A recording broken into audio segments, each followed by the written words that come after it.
Hello বন্ধুরা, আজকে আমাদের দেখাতে চলেছি নিউ মডেল মোটর এবং কন্ট্রোলার। তো প্রথমে মোটরটা দেখাই, কন্ট্রোলারটাকে সাইড করে দিই। এটা হচ্ছে 1200 ওয়াটের মিনি স্যাপ মোটর। এটা আছে 1200 ওয়াট, 48 ভোল্ট 60 ভোল্ট দুটোতেই চালানো যাবে, কোনো সমস্যা নেই। তারের কোয়ালিটিও খুব সুন্দর, মোটরগুলো স্টে করে বহুদিন।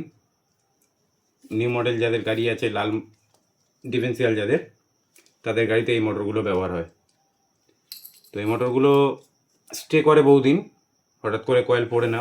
মোটরগুলোর কোয়ালিটি ভালো, এগুলোর অরিজিনাল মোটর সব ক্ষেত্রে পাওয়া যায় না। অরিজিনাল মোটর নেওয়ার ক্ষেত্রে এটি দেখে নেবেন 60H 1200 ওয়াট, এটা সবসময় দেখে তারপরে মোটর নেবেন, তাতে আপনার মোটরটা বহুদিন লাস্ট করবে।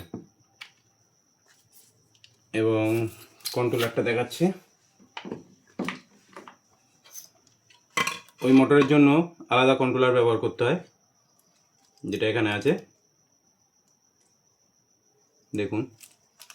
এটা অরিজিনাল কন্ট্রোলার, এই কন্ট্রোলার সবসময় পাওয়া যায় না। এটাও আছে আপনার 48 ভোল্ট 60 ভোল্ট 1200 ওয়াট। এটা কিউএসডি কোম্পানি। এর অ্যাম্পিয়ার হচ্ছে 50 অ্যাম্পিয়ার, 48 60 দুটোতেই ব্যবহার হবে। তো নিউ মডেল যাদের গাড়ি তারা অরিজিনাল কন্ট্রোলার, এই ধরনের কন্ট্রোলার ব্যবহার করবেন। এখন নতুন নতুন অনেক ধরনের কোম্পানি কন্ট্রোলার উঠেছে, যেগুলো বেশি দিন স্টে করে না।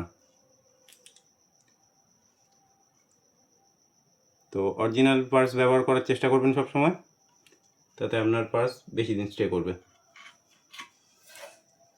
ভিডিও ভালো লাগলে চ্যানেলটিকে সাবস্ক্রাইব করে রাখবেন, এবং আপনার কোনো গাড়ির কোনো রকম সমস্যা হলে আমাদের কমেন্টসে জানাতে পারেন। সেখানে ভিডিওর মাধ্যমে আপনাদেরকে সুবিধা দেওয়া হবে।